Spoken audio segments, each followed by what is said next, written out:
खुशियाँ। आप तो ऑफिस चले जाते हैं, आपके पीछे से घर में कितना काम होता है आपको मालूम है।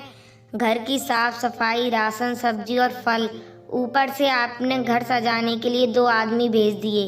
पता है उसके साथ मुझे घंटों खड़े रहना पड़ा गर्मी में, और कोई मेरी परेशानी नहीं समझता।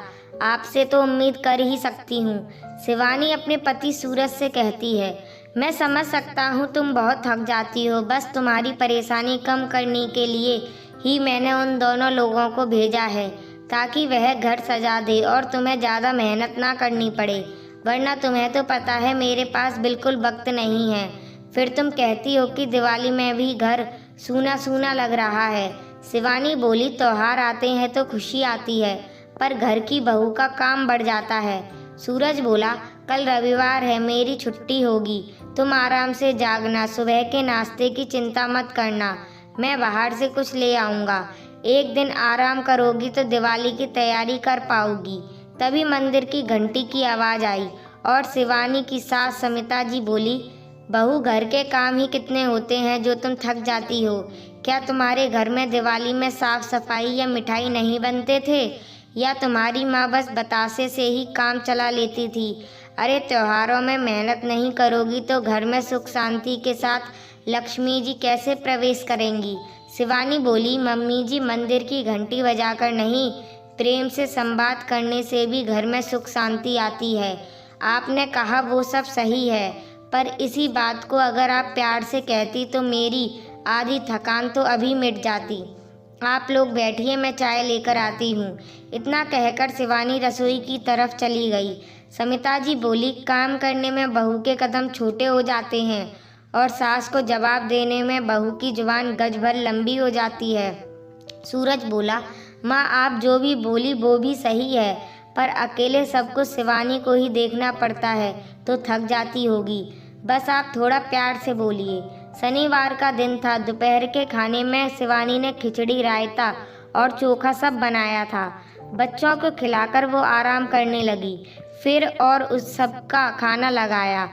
खाने को देखकर समिता जी बोली, बहू तुम तो जानती हो मुझे खिचड़ी नहीं पसंद, पर शनिवार है तो खा लूँगी। कम से कम थोड़ा पापड़ और पकौड़े तल लेती। बड़े बुजुर्ग कहते हैं शनिवार को कलेश नहीं होना चाहिए, वरना पूरा दिन खराब गुजरता है, पर हमारे घर में तो मौका मिलता नहीं कि बात शुरू हो जाती है। शिवानी बोली, मम्मी जी इतना बोलने की क्या ज़रूरत है, आप साफ साफ कहती मैं तल देती।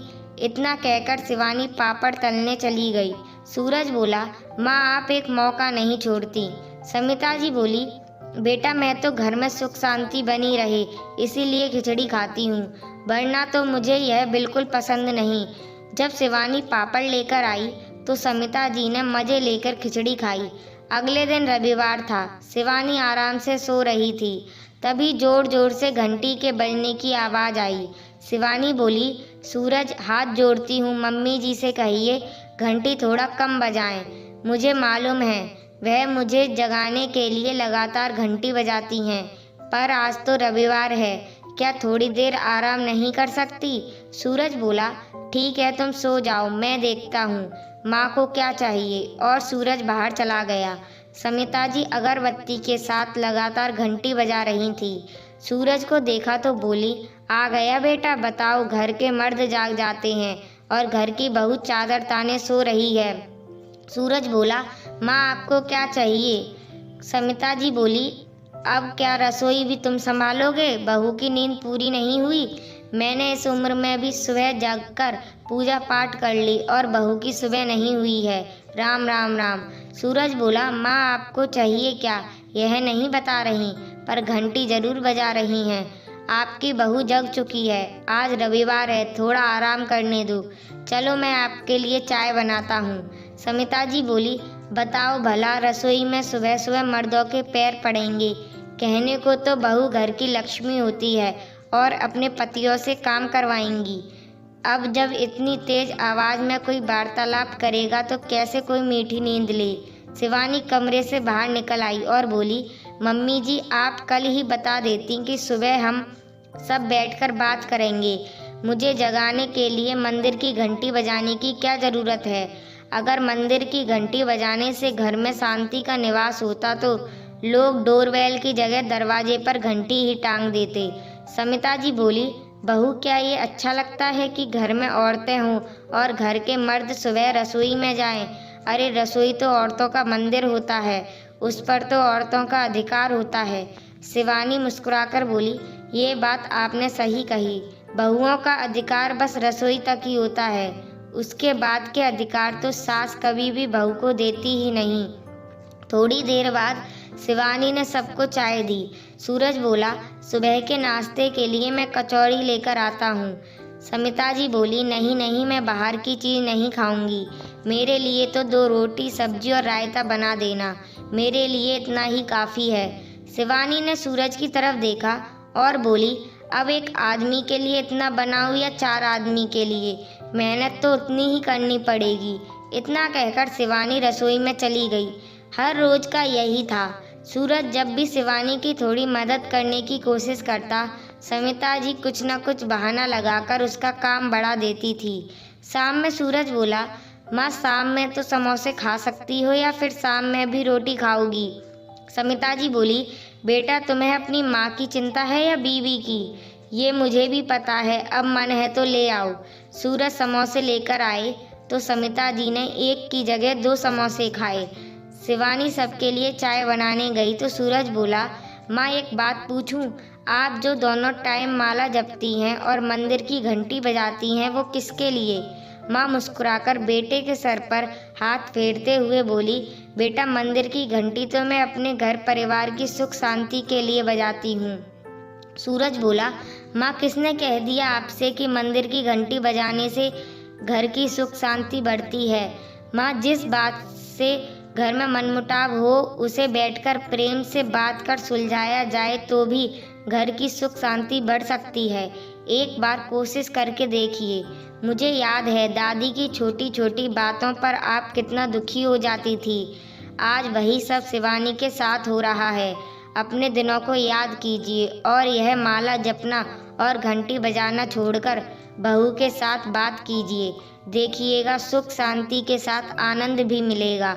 मेरे लिए एक बार कोशिश करके देखिए। थोड़ी देर में शिवानी चाय बनाकर लाई। सबको चाय देकर अपनी प्याली लेकर जाने लगी। समिता जी बोली, बहू 2 पल हमारे साथ बैठकर चाय पी लोगी तो चाय फीकी नहीं होगी। शिवानी ने आश्चर्य से उनको देखा और बोली, मम्मी जी इतने प्यार से बोलोगी तो मैं आपके पास पूरे दिन बैठी रहूंगी। इतना कहते ही सब हंस पड़े। अगले दिन समिता जी शांतिपूर्वक पूजा करके बाहर बालकनी में जाकर बैठ गईं।